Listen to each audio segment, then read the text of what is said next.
going to feel 5G, so 5 times the weight. Parachutes will come out, they'll land safely.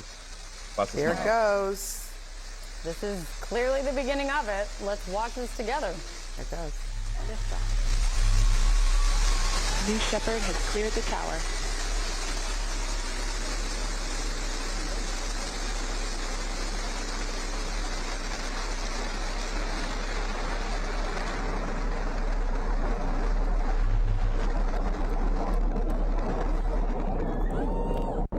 Flight. 6,000 feet climbing.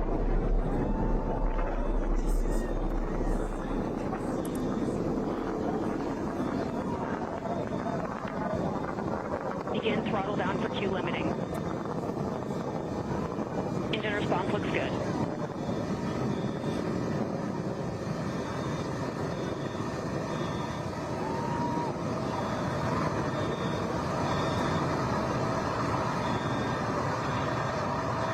Max Q, maximum dynamic pressure. Mach 1, vehicle is supersonic. Engine back up to full throttle. Supersonic, we have passed through max Q, maximum Chamber pressures look dynamic good. pressure. That's when the vehicle, the stresses between the atmosphere Passing and the 47,000 speed feet are and at the climbing. maximum. So to punch through that is so important. You see the BE3 Her head was engines. so far back when her hand on her heart, terrified, watching it all happen, but also excited. Wow. Those ladies right now I think they're in 3G. I think they just said they're at maximum. on their way to space. Ed Levendera, if you're still with us and you can hear us under the roar of that, how much preparation did they have for this flight? 300 miles an hour over Mach 3. Not much. The crew showed up here in West Texas about 3 days ago, and they began the process of just kind of going through the safety briefings and understanding exactly what would happen inside the capsule and that sort of thing. So this is it kind of adds to when you hear Gail King talk about how nervous she is. I think all that kind of lends itself to that feeling, because it doesn't, like, you'd think that to go up in outer space you'd need a little bit more training than that, but that's the way it is. And it's been rather fascinating to watch this rocket launch here, John, as we were watching it go straight up into the sky. As it got farther and farther away, you could still see like the glow from the rocket, and then instantly it just kind of disappeared into the blue sky. So it almost gave you that sensation that it was passing into space there. So that was kind of a surreal scene, and it feels like it's directly overhead from us. And we're trying to figure out, looking to see if I can figure out where it might be now. It's almost impossible to see with our eyes here on the ground at this moment. And Leland, one of the things that's discussed here is there was a debate at the beginning when they just started launching this kind of space tourism is, how far into space do they actually go? This just passes that Kármán line, which I don't pretend to really know much about, and that's why I lean to you in explaining what that indicates. 328,000 feet, 100 kilometers. So 62 miles or 100 kilometers is where the Air Force designates space. It's where we're out of our atmosphere. And so that if you get to that point, that's when you're considered an astronaut. Well, you can hear the oh my gods, and you saw Oprah there. Looked like she was crying or pretty emotional watching this, and you saw the Kardashians. I mean, it is a big promotional party, but this is a moment where you're having an all-female crew going up into space. They will be there for, say, 12 minutes or so. And, weightlessness is no joke. I'd like to experience that a little bit, but not the crushing 3G. No, thank you. I don't want to feel 3 times my weight. No, thanks. I'm not good with that. But look at that. They're almost there.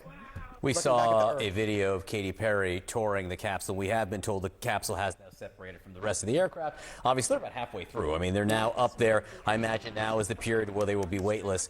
Katy Perry said she intended to sing in space beforehand.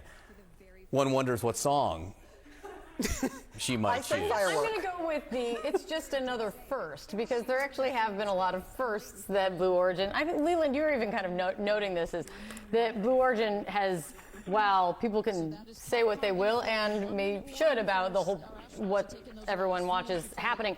Blue Origin has offered a lot of firsts for people who maybe had gotten passed over in previous attempts to make it to space. Yeah, I mean, Wally Funk. I think was- Katy Perry's would've been singing, an just to Apollo interrupt astronaut. you. Katy Perry's singing. Hold on one sec.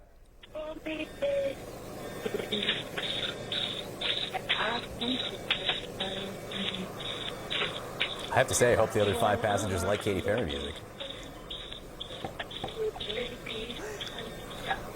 All right, Leland, you can go ahead. That was interrupted by whatever that beeping. I don't Do you know what that recognize noise that is? song, It might be an original. A Leland. lullaby? I was saying I don't recognize that song. Maybe it's a beatbox there or something.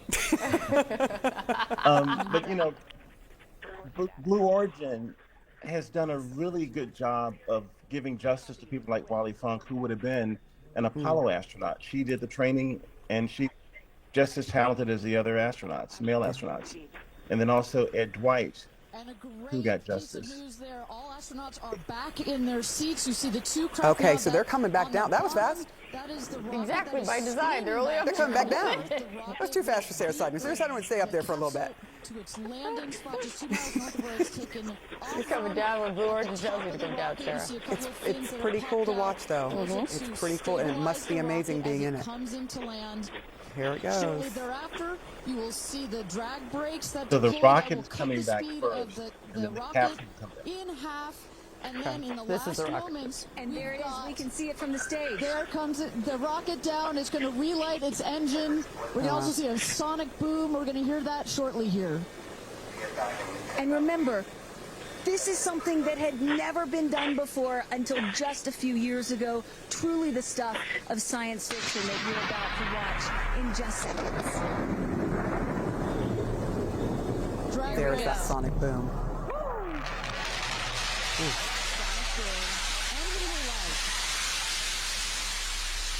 There we go. Not for nothing. I think that's always the coolest part. I that thing agree. lands right back down on its launch Here pad. on Earth, that's the coolest part. Yeah. And that's the rocket, correct? We're going to see the capsule in a second. They come down with a parachute. Let's hope. And so they. Touchdown, welcome home, New Shepard. Picture perfect landing right there. All right, so the Perfect cheers you're hearing landing. there. On target. Perfect See, that landing. just kind of creates this They get to dramatic reuse that. I'm assuming that's one of the big things here is that you're able to do this over and over and over again, and they have several times. This being one of those times. But this time you've got Gayle King, you've got Katy Perry, you've got several very well-known folks, celebrities, etc., on this flight, as well as a really important astronaut. Leland, when you are coming down in a capsule, and I know the various types of landing over the last several decades for NASA astronauts, but what's that like? What does it feel like, that slower descent? Crew capsule, those are like the guide parachutes. There it goes. Well, John, you're coming back from space. You're getting like 5 Gs on your body. So they're feeling 5 Gs now before these parachutes come out. And it's, you know, you've been in space for a while and you're hard to lift your arms and things under that new Gs. But I see all the parachutes are starting to come out now, and they're going to be landing safely very soon. Ed, you're there in West Texas. What's it like from there?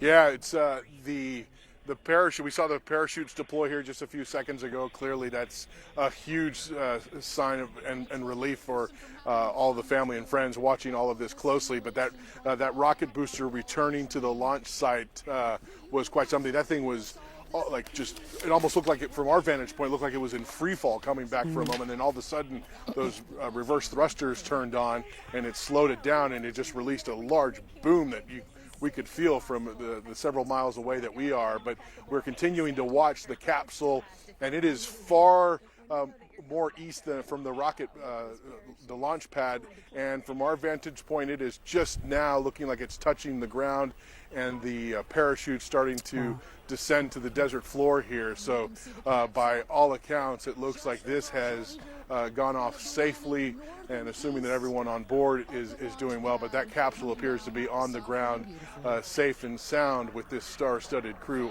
on board. Yeah, we are watching it just slowly descending now, comfortably descending. A bit of a delay from a little bit of a delay, yeah. But we just to mention that journalist Gayle King's there, singer Katy Perry is there, Amanda Nguyen, who's a research scientist, and Carrie Ann Flynn, a NASA rocket scientist on that flight. And this is, I mean, it's cool. There it is. It is something, I have to say. It's an amazing picture, particularly when those parachutes go out. And I think everyone has that moment when they're happy to see them unfurl, and now even happier to see it touch down safely. That's right, with safe and sound. They will have star-studded story to audience tell. for the star-studded crew in West Texas today. So we're going to keep an eye on this. There will be video that Blue Origin, of course, will be putting out from inside the capsule during their moments of weightlessness, and maybe then we can learn what Katy Perry was actually singing. Okay, let's listen in now. There's Jeff Bezos opening the capsule.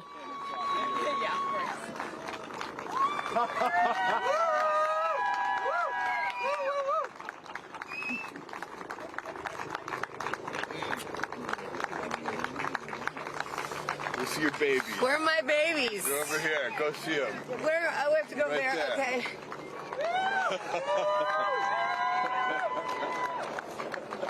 Katie! Woo! Thank you. Thank you. Amanda! Woo!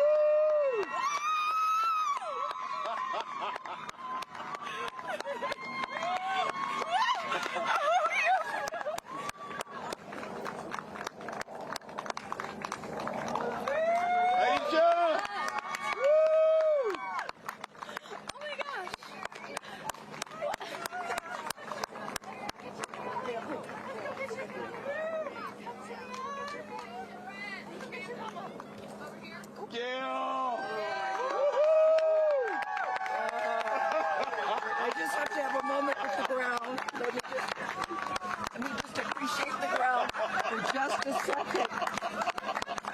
Thank you, Jesus. Oh my God. That was amazing. That was amazing. I'm so proud. So proud of you. Oh my God.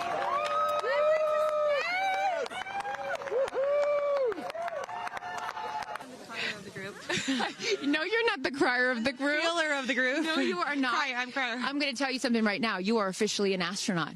Thank you so much. How do you feel? I feel super connected to love.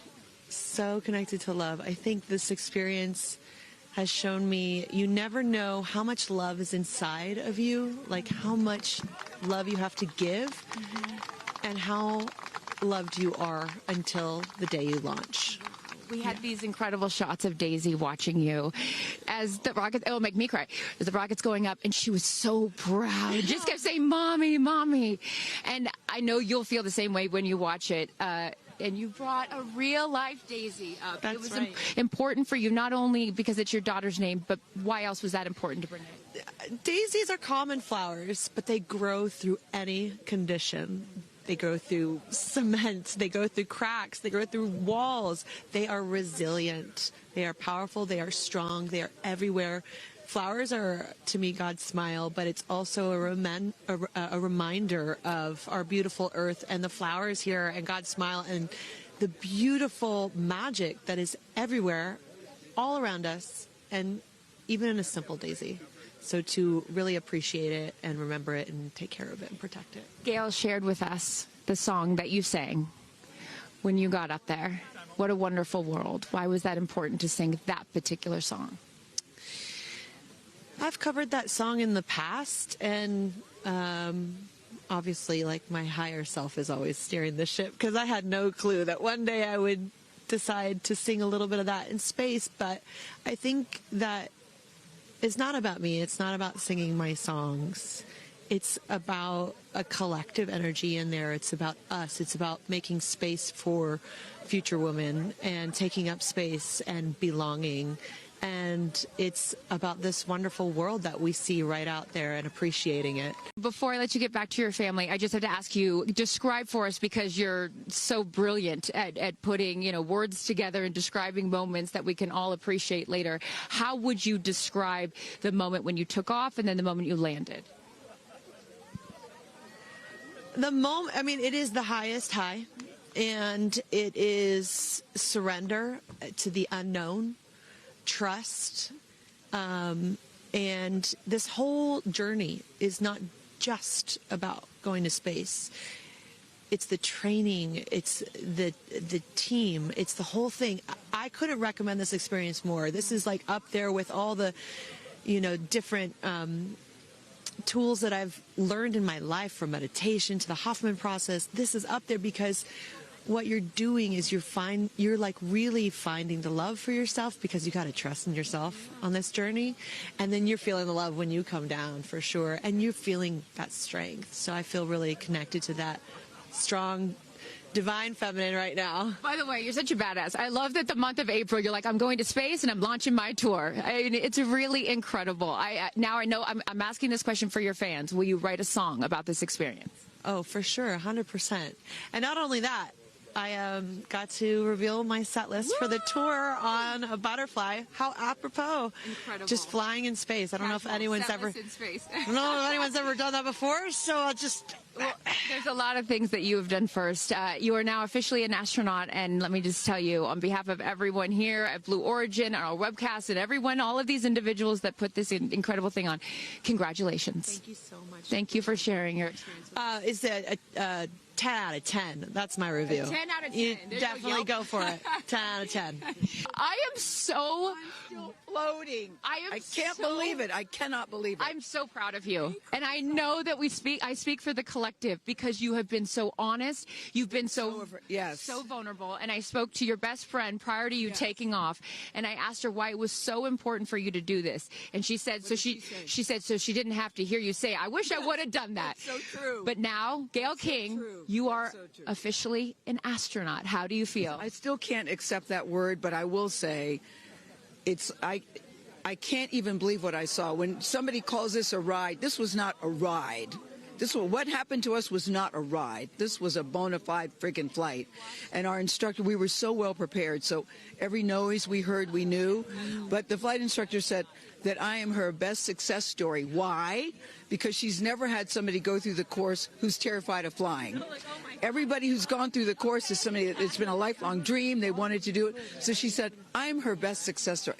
I'm so proud of me right now. I still can't believe it. I still can't believe it. I was just going to say, prior to the launch, you said that you would be so proud of yourself if you went through with this. And you did. What was the best part, Gayle? It's oddly quiet when you get up there. It's really quiet and peaceful. And you look down at the planet and you think, that's where we came from? And to me, it's such a reminder about how we need to do better, be better. Do better, be better human beings. And what do you mean by that? Processing.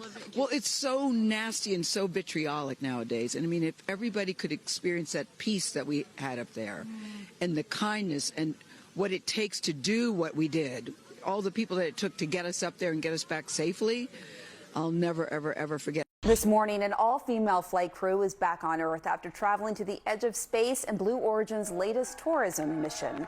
6 passengers, including Gayle King and Katy Perry, were launched 62 miles into the sky on a voyage that lasted just about 10 minutes. It's only 10 minutes, but look at the reaction. So emotional there. For good reasons. We're joined now by former NASA astronaut Michael Massimino. He is also the author of Moonshot, a NASA astronaut's guide to achieving the impossible. Thanks for being here. Look, this flight, it went just over 60 miles into the sky, and as I said, it was just about 10 minutes. You've been to space. What is the view like from that height? It's pretty amazing, Pamela. Even if my missions were a few weeks long with NASA, this is a little bit different, of course, just about 4 minutes of weightlessness in space. But the spacecraft they were on was designed for a tourist experience. So the windows are huge and everyone gets one, so you don't have to fight over the view. So they each have a chance to take a great look at the planet and see the thinness of the atmosphere. So it's a beautiful experience. I'm glad it all went well for them, and interested to see what they have to say now after they've been there. And even just getting that view and having that experience, it can really be life altering, right? It was for me. You hear a lot about it. People describe it. We can see IMAX movies now, which give us a really cool experience of what it's like up there. But when you actually see it, it really can be life changing. For me, what went through my mind, there's no words to describe the beauty of the planet. But for me, what went through my mind was this is what heaven must look like. It was an absolute paradise I felt like I was looking into. You also see the thinness of the atmosphere and see how fragile it is. And also with my experience was, I think sometime around in my second space flight, maybe about halfway through looking at the planet, I got this sense of that is home. And when I think of home now, Pamela, I think of Earth. I don't think of where I grew up on Long Island or being in New York, or I think home is planet Earth, and it's a place we all share. I love that. So tell us about, I just love this video and the emotion, and they're just trying to process, oh my gosh, I was just in space and now I'm back on Earth. I mean, it was just a short time, right? But what kind of training and preparation goes into a mission like this?